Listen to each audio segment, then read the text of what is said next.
Hey, RetconRaider here, and welcome back to Battle Brothers Season 3. As today, we just keep on keeping on. I don't think we've got any overriding goals at the moment. We're just kind of waiting for our next ambition to pop. Continuing to build up our company for the next legendary location, or, for that eventual second crisis to drop. So yeah, no real guide rails today. Though it would be nice if we could encounter something new. Fingers crossed. That said, let's start by hitting up the arena. See what they've got for us today.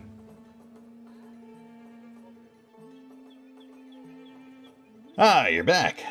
Today we've got, I believe the Northerners referred to them as a hate knight. Might have that wrong.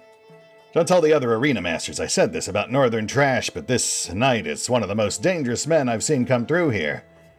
And if you wish your path to continue being gilded, then I suggest you prepare accordingly. Have we fought a hedge knight in the arena before? It's all kind of blurring together at this point. I know we've been in here like a dozen times or so. But either way, slightly tougher fight. Raiders obviously aren't bad by themselves. Those even our rookies could deal with, but it's that hedge knight we kind of have to plan around. So yeah, you know what, I'd love to get the rookies some face time in the arena, but for now I think it's best just to err on the side of caution.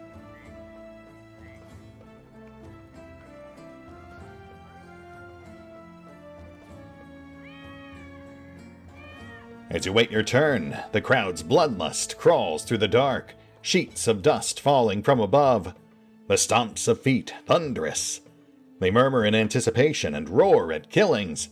The quiet between battles is mere moments, and this silence is snatched away as the rusted gate lurches upward, chains rankling, the crowd abuzz once more.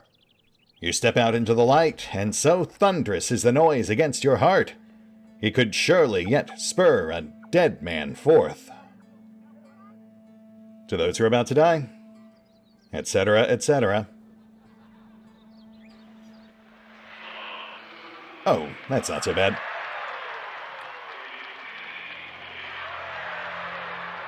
Honestly, pretty poorly armed for a hedge knight. That's what, reinforced chain, hauberk, and warbrand. Not even a proper full helm. And, oh man, that exposed head really makes me wish we'd brought a flailer in. Though I guess we've only really got the one. Technically two if you count Giannis, though he's not arena ready. I wish they had, like, brackets or something. That's the biggest problem we're going to run into at this point in trying to get new characters broken in.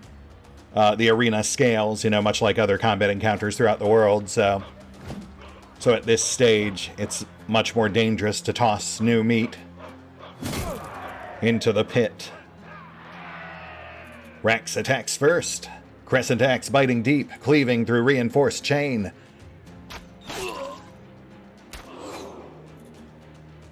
Arrow trims the edges, an incensed swordsman quickly closing in. Verlin glances back, then kicks the hedge knight away before moving to intercept. Rax left facing the other longsword wielding lout. The loser's head lopped loose with one swift swing, even as the hedge knight gives the battle axe wielding brute a wide berth.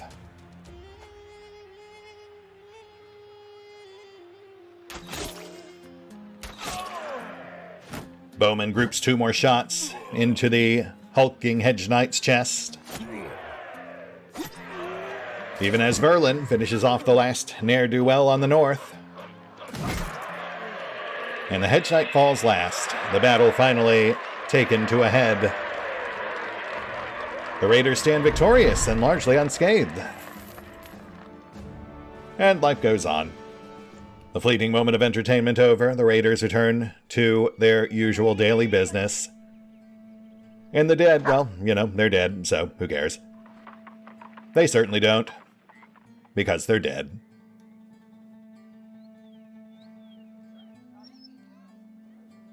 Let's scope this contract. Hey, okay, we've got nomads. Though I know we've read that, so we'll skip that. But, gotta say, for a 3 skull, that's actually a pretty tame payday. Must be somewhere close. Also implies a lack of twist. Oh, wow, yeah, that's like right over here. That is just a short jaunt north, very bold. The nomad camp was just where the local lord had pointed them, just a short jaunt north of Hikmah. Strangely close, considering that normally such ne'er-do-wells would give the local patrols a wide berth. They were tough enough against common travelers, but less so against Hikmah's heavily armed enforcers. However, as the raiders descended upon this den of iniquity, they found themselves outnumbered. A surprisingly well-armed and organized army, led from the rear by a solitary figure in gilded armor.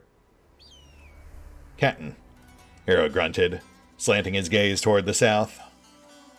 There atop a nearby rise sat their pampered employer, shaded by silken tent, doted upon by beautiful attendants, and giddily watching the battle soon to unfold. Figures, Seymore muttered under his breath. Hey, chin up, lad. Trip chuckled next to him. Job's a job, long as we still get paid. The raiders certainly couldn't argue with that. And thus, battle was joined. A spattering of arrows marked the start of this sanguine spectacle. Diego swiftly circling to one side, herding the scoundrels towards their center line. More nomads rushed in, sand kicked up in their wake, and some by opportunistic tosses. The raiders met them in kind.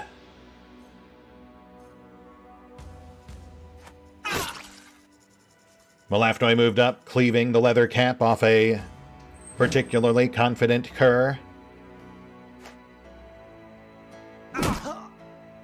And Seymore promptly capitalized, catching the distracted dastard in the chest, driving him to the ground with a bone-crushing crunch of impact.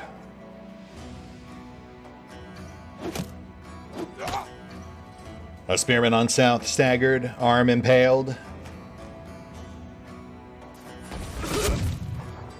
A blast on north, shrapnel shredding through poorly defended flesh.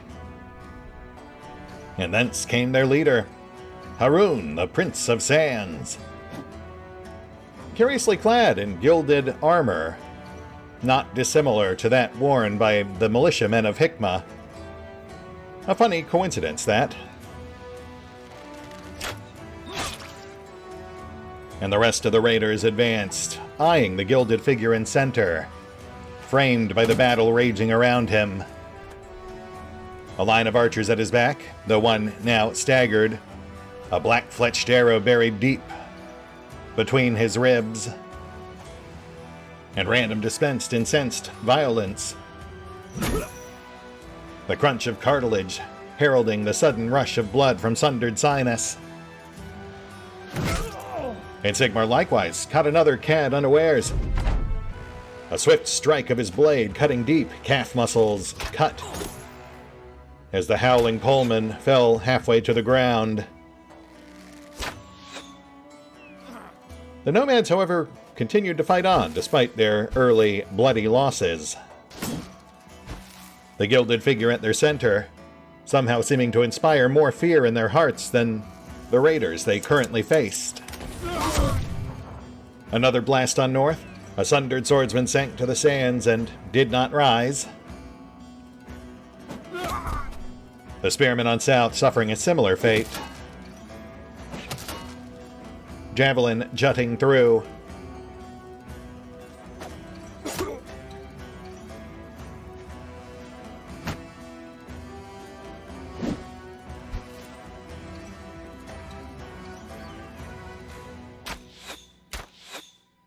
Oh, arrow. Buddy, come on now. The raiders began to waver ever so slightly as that initial surge of adrenaline began to wane. Blows still doled, but with slightly less devastating effect.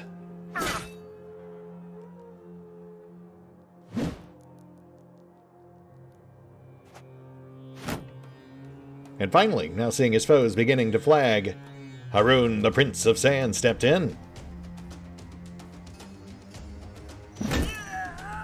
Though even he had to flinch as the poleman at his side was pummeled to a bloody pulp. The slightest glimmer of second thought as the sensor swang once more, crushing another cad's face. Seymore struck in that moment of distraction, heavy northern steel crunching into southern chain, though not quite finding its way through. Not like, say, Rassel's winged mace, as he shattered a scoundrel's skull entirely. Giannis wended his way through the enemy formation, pushing past craven cowards and locking down the back line.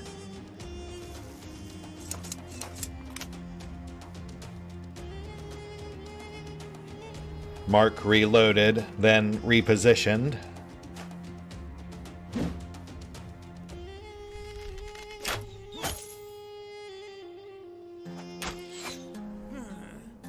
More arrows whistling overhead, but none quite striking true.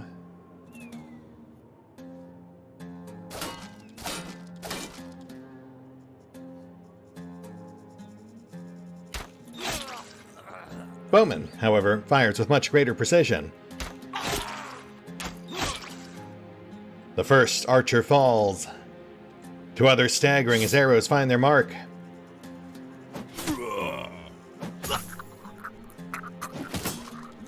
Two tosses from Tommy and another tough sent tumbling, with yet one more promptly pushing up in his place.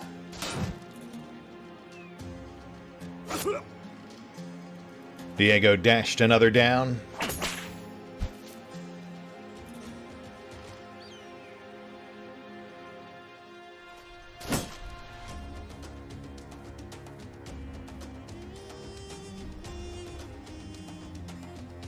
Rook steps up, horn in hand.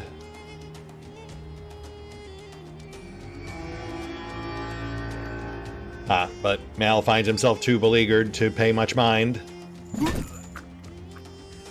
Whilst Random brutally bodies yet another nomad. Sights turning to set upon Harun. Or perhaps that brittle back line.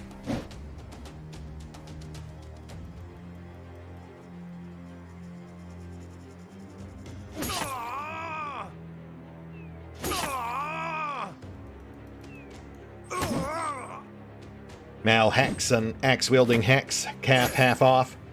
Giannis catching the back of the cad's skull a split second later.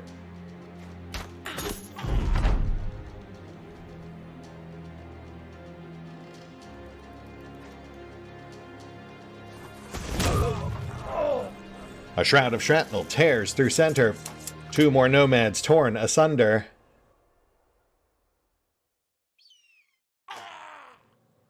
And a bloody archer runs. The first of their foes, smart enough to flee, might actually make it.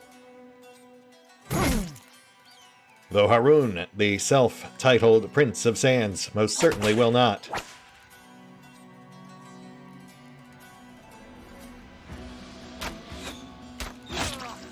Arrow drops another jackanape, flensing a second's face. And Snarler is unleashed, ignoring the bloody battle being fought just steps away. Instead, sights locked on the skirmisher, stumbling away in the distance. The fear in Harun's eyes finally turns to full-blown panic. A furtive glance tossed at the noble lounging nearby. The smug sultan simply laughs. Harun's shoulders sag. His fighting spirit lost. The last of his men still scampering for the shadows.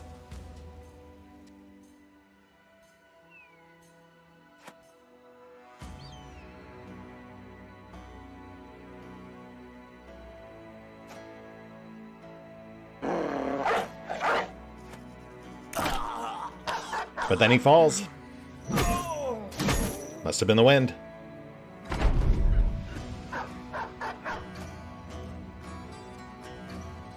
And thus ends Haroon's short reign. A look of regret etched into his face even as his head is sent sailing by one last swing from Seymore. The final foe felled, and the raiders once again standing victorious as they briskly plunder the camp. The pickings are meager, almost as if this group weren't an actual band of nomads trying to eke out a desperate survival in the desert sands. But who's to say? Certainly not their employer, who, by the time they've finished looting, has already packed up and moved on. His appetite's thoroughly sated. Huh. I almost feel bad about this one, Mal grunted, poking at one of the corpses with his cleaver. I wouldn't, Giannis said from nearby. Hikma's built on blood sport. You think he would have mourned our deaths had he walked away victorious? His own pouch laden with gold? Oh, and we've got our next ambition. All right, let's see. Kill goblins. Ooh, hunt down 8 hidden locations. That's a pretty hefty time investment. Or mercenary band. Kind of tough to set up unless you deliberately provoke a fight and don't mind burning some rep.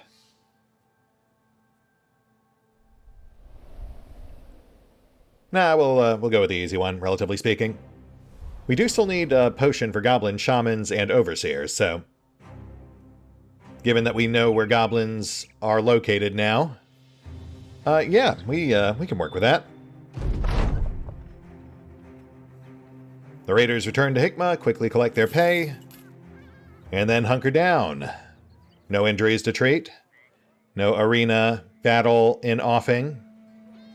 So they simply sell their goods and set their sights back north. One sec, let me take care of the bookkeeping real quick.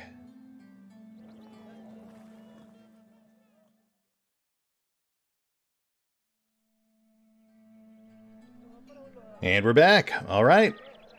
We know that Greenskin territory is all the way up northwest. So this is our ultimate goal, out here towards Rusty Blade Mesa. But you know what? We've still got a fair bit of fog over yonder, so Ifrit aside, it might be to our benefit to go ahead and clear that out en route. Slightly circuitous path, but we'll hook west, hug the bottom of the map, and then angle north into Karakin. Who knows? Maybe we'll find something fun out there.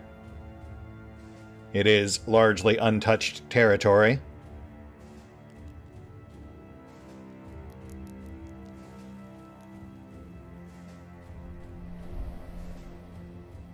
Oh. Nope. No thank you. We'll just avoid those.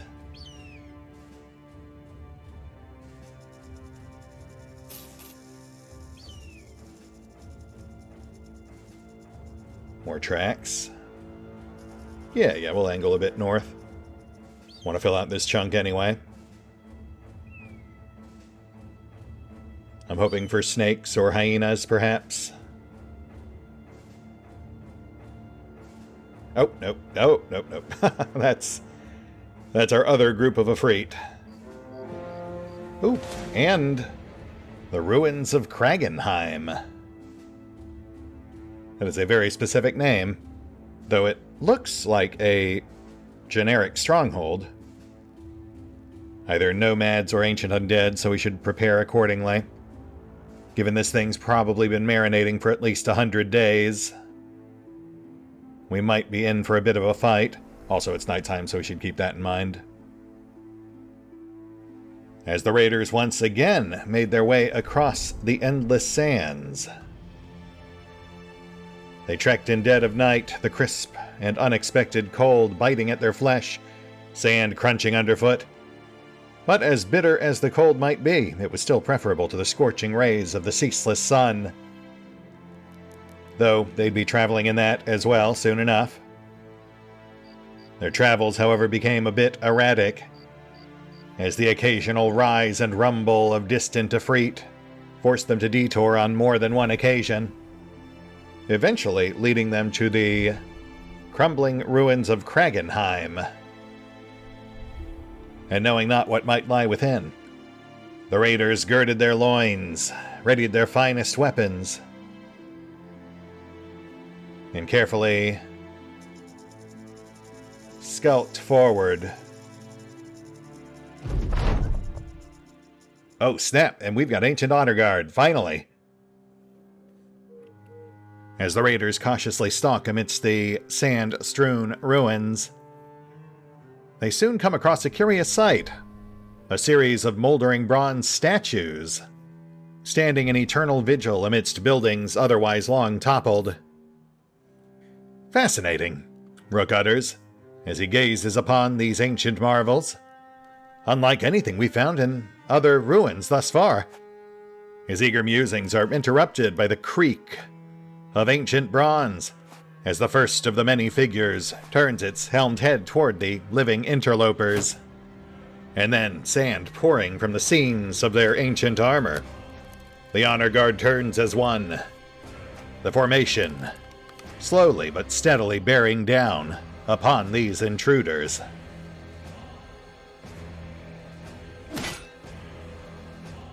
Drak darts in first, Khopesh clashing against heavy cuirass. A blast from Mark kicks up sparks as shrapnel showers armored forms. The figure's unfazed. Rak circles wide, engaging in a nice open spot, away from any other raiders.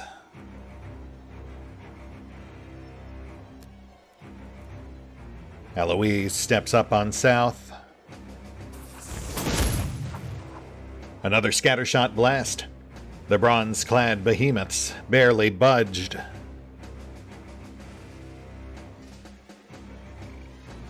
And Diego moves up on center, leaving Rax to do his thing. Even as Random steps up on south, a slightly precarious position, but one that should hopefully work out to his advantage. Same with Seymore.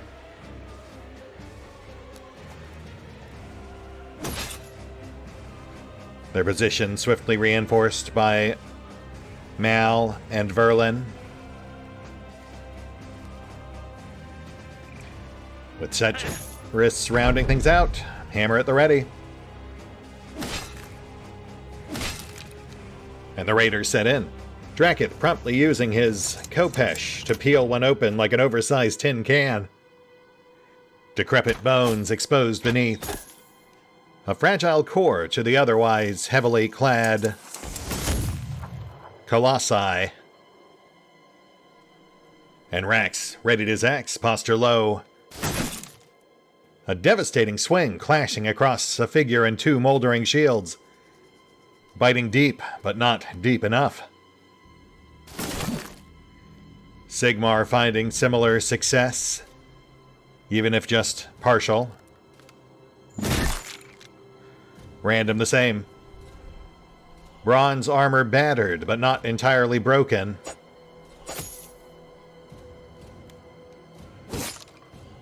With Rook finally striking one down. Pike plunged amidst peeled back armor. Tip dashed about till bones are thoroughly broken.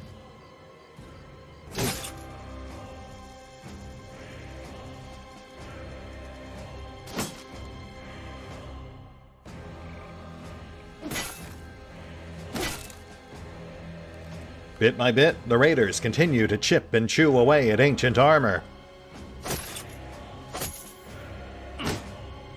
Though, slow as they may be, the ancient warriors eventually strike back in turn.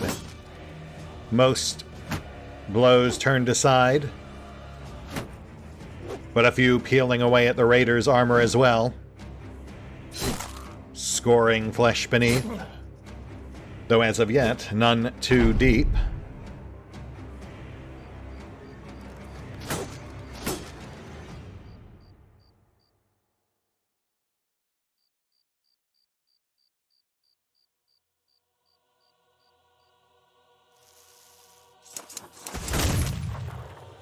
Another blast from Alois, and this time, one of the sword lance-wielding soldiers sags.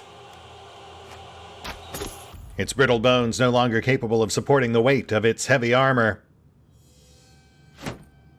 though it still yet tries to squirm amidst the ruin.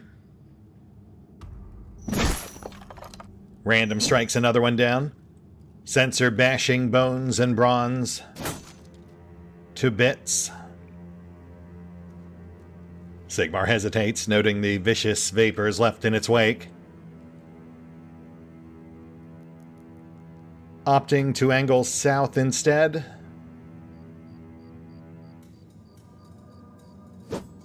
Narrowly avoiding a strike.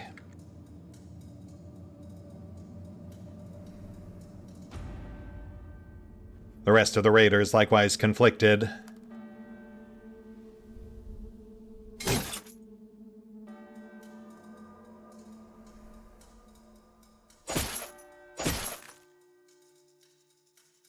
And Rax hacks backs. Two mighty swings, two malevolent myrmidons, reduced to dust. Oof. Cutting it pretty close down there.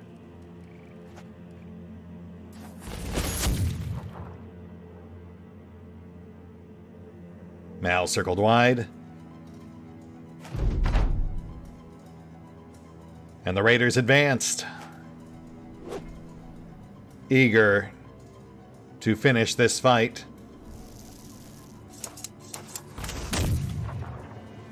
Lest attrition begin to take its toll.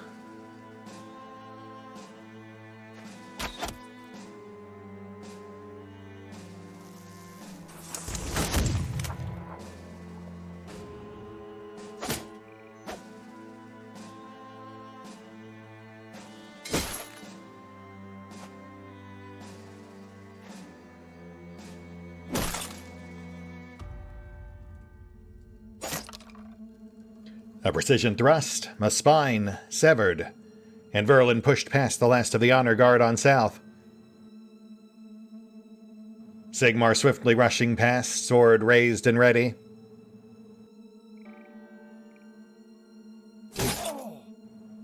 Pushing his luck a mite bit too much. Random quickly rushing to his aid, and Mal to his side. Even as Rax tore yet another figure down. Shattered skull scattered across the cobblestones. And yet another undone by Mark. Shrapnel finding its way through a gap in its armor, rattling about inside, splintering the skeleton within.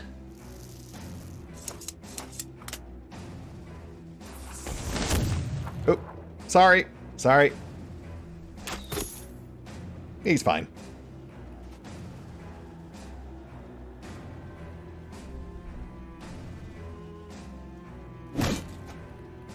Diego drove one back.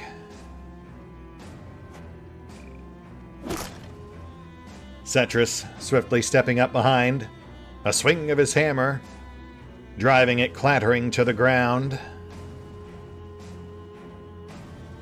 And but one remained. The raiders soon encircling it. Striking from every angle, peeling back pitted plate. Bashing at the bones beneath. And victory finally sensed and dispensed. The honor guard were no more. The raiders themselves, mostly none the worse for wear, but for some worn gear. A few light bumps and bruises here and there, but honestly, a fight well fought. With quite the prize to boot. The anatomist swiftly descending upon the remains, peeling away the armor, setting it aside for Erie's own esoteric interests. And by the time the rest of the ruins had been thoroughly looted, a new draft was held aloft, Verlin proudly proclaiming, "Behold, the elixir of bone flesh! The undead are rightly feared for their unflagging purpose and their unbreakable will. But any experienced warrior knows of a third horror, the dread creature's resistance to spears and arrows. With this concoction, the living may obtain such an aegis as well. 25 to 50% resistance from piercing attacks. Obviously very situational, but a good one for any raider to have under their belt. Though perhaps best used for the more lightly armored among us. To layer onto nimble as opposed to those who are already inherently projectile resistant, courtesy of their heavy armor. But yeah, not bad at all. Though it would have been nice to pull a named item as well, but, you can't win them all. Honestly, even with the lack of level ups, that kind of checks all my boxes for what I go for in each new episode. At least one new thing. In this case, technically, two. Our first honor guard and a new brew. Though, we've still got some time on the clock, so let's see if we can find anything else. I mean, I would like to ultimately get to Karakin before we call this an episode, but I'm not sure how practical that is. We're still a pretty far ways out. We've got time for one more fight, but not much more. We'll see how it goes. All right, onward, my friends. Hey, who knows? Maybe we'll find a Forsaken Priest while we're out here, too. I want to say that's the last non-legendary undead we still need. Though there are also unique ones as well, like the Librarian over yonder, the Fallen Emperor, the gambling. Sorry, Trip. Things are dicey enough out here as it is. I'm sure you'll find some other raiders willing to take you up on it. Oh-ho, and here we go. Okay. Very basic nomad camp. Outlaws, archers, and a single nomad leader. Pretty decent rookie fodder, I think. Let's go ahead and slot in our some of our less used characters here.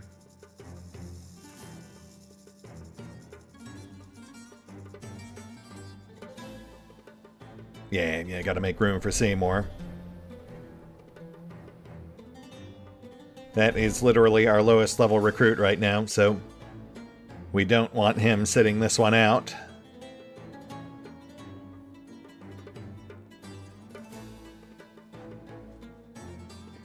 Fresh off their success against the armored ancient undead, the raiders soon stumbled upon another oddity amidst the sun-scorched sands.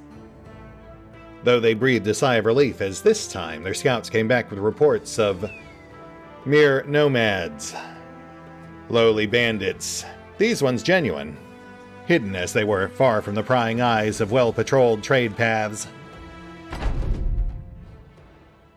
Their own food stores growing thin, the raiders were quick to descend upon them, eager to refill their own stocks. Something which the nomads themselves, of course, certainly did not take kindly to. Swiftly arraying themselves in a ragged battle line, short, brutish commands barked by someone unseen, leading from the rear. And the nomads advanced, the raiders readying to meet them in kind.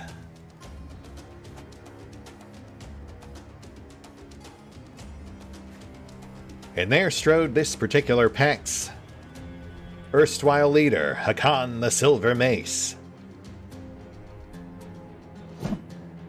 Striding down center, confident, surrounded as he was by his sacrificial scoundrels.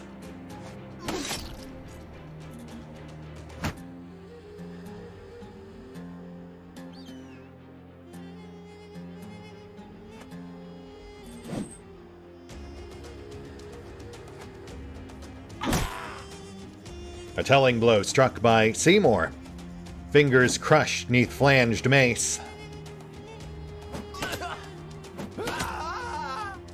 A nomad fell, impaled twice over. A third toss from Val, lacerating a liver.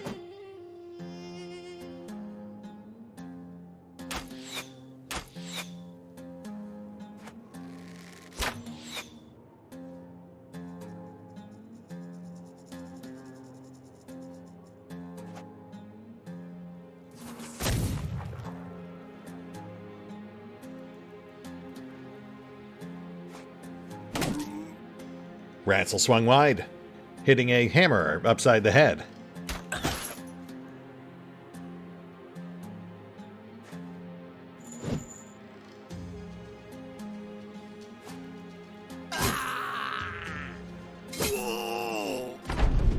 Rook killed a club-wielding cur, then wrenched his pike tip out, lashing it wide, cutting another's cheek.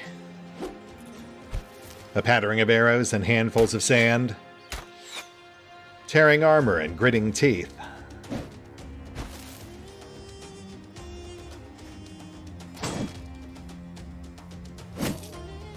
Zarmal grunted, Polmace glancing off chained cowl, though he barely slowed as he made bloody patchwork of a swordsman's chest.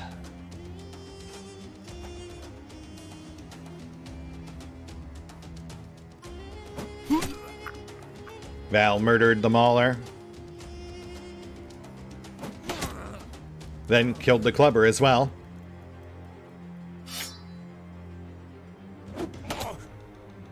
His final toss catching a Whitman through the arm.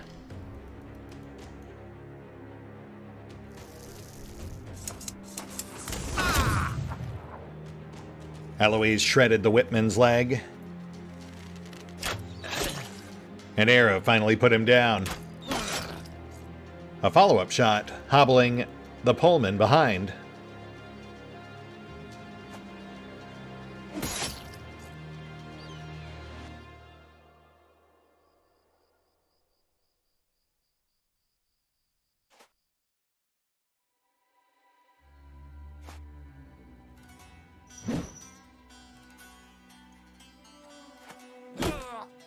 Cetrus nailed down the last on North.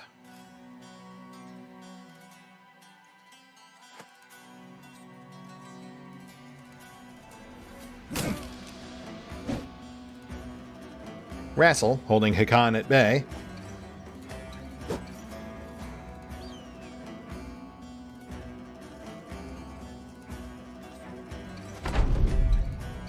And once again, a single smart skirmisher began his retreat early, fleeing into the fog of war, whilst the rest of his allies inadvertently covered his escape.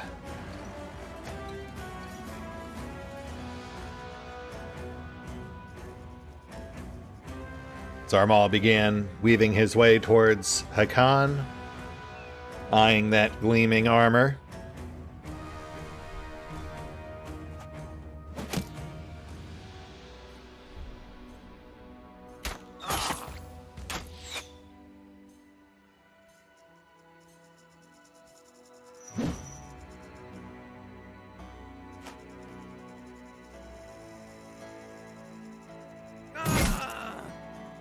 Sigmar swept the Pullman's head off,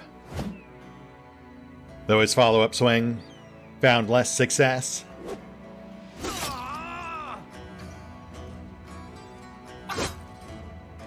Rook impaling an archer, a gurgling wheeze as the man's lung collapsed in his chest. Rassel beating down the last on South, leaving Hakan almost entirely alone.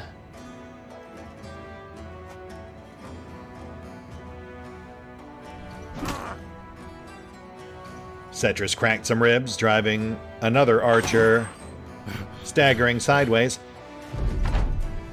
even as Giannis cracked a second skull.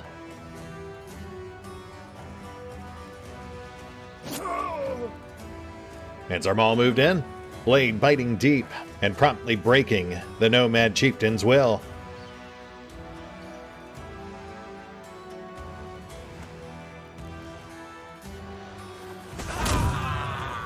An angled shot from Alois, 2 archers caught, somersaulting to the ground.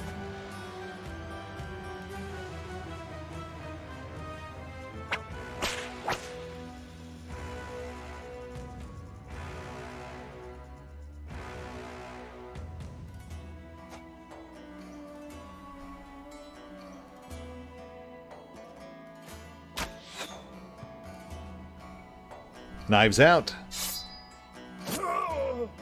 The raiders begin their bloody harvest. Seymore killing a scoundrel in passing. Even as Hakan is all but disassembled. A series of precise strikes targeting joints and gaps. The villain on his last gasp, his gilded armor still pristine.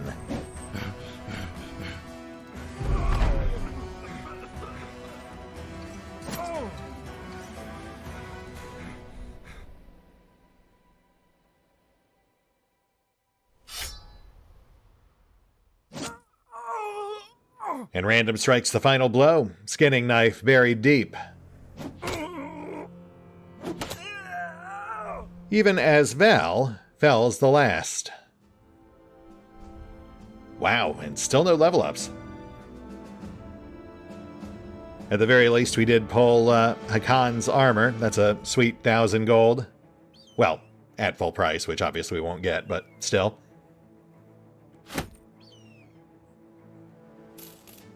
All right, not a bad day's work.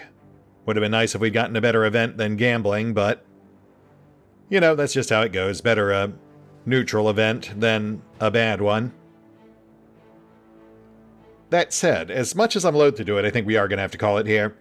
I would like to get over to Kraken, so, you know, I can do the usual off-screen bookkeeping between episodes, but we're far enough away that I think at least one more encounter is pretty much guaranteed. So we will save that for next time.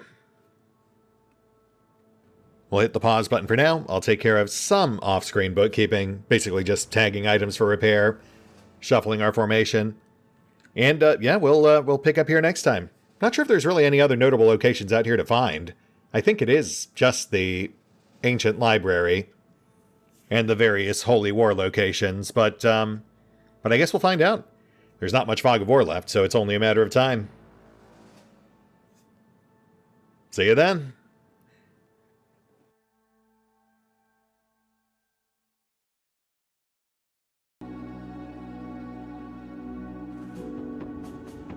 Oh, and special thanks to the Raiders, the fine folks who help make these videos possible, including but not limited to Erie V23, Revenant, Alois, Bowman, Dragon Matrix 7, Drakiith, EgonAlter, Exsellsior, Gottlieb, James Trimmier, Lady Shayna, Mark Giemza, OverlordPherom, RandomPassrby, RobbyB, Triphoppenskip, and Valinrook. Thanks for your support, guys. That said, if you'd also like to help support the channel, feel free to push the buttons that do the things. Trust me, it does make a difference. Or you could even check out the PayPal, the Patreon, the Nexus GG, or the YouTube memberships. Links are in the description.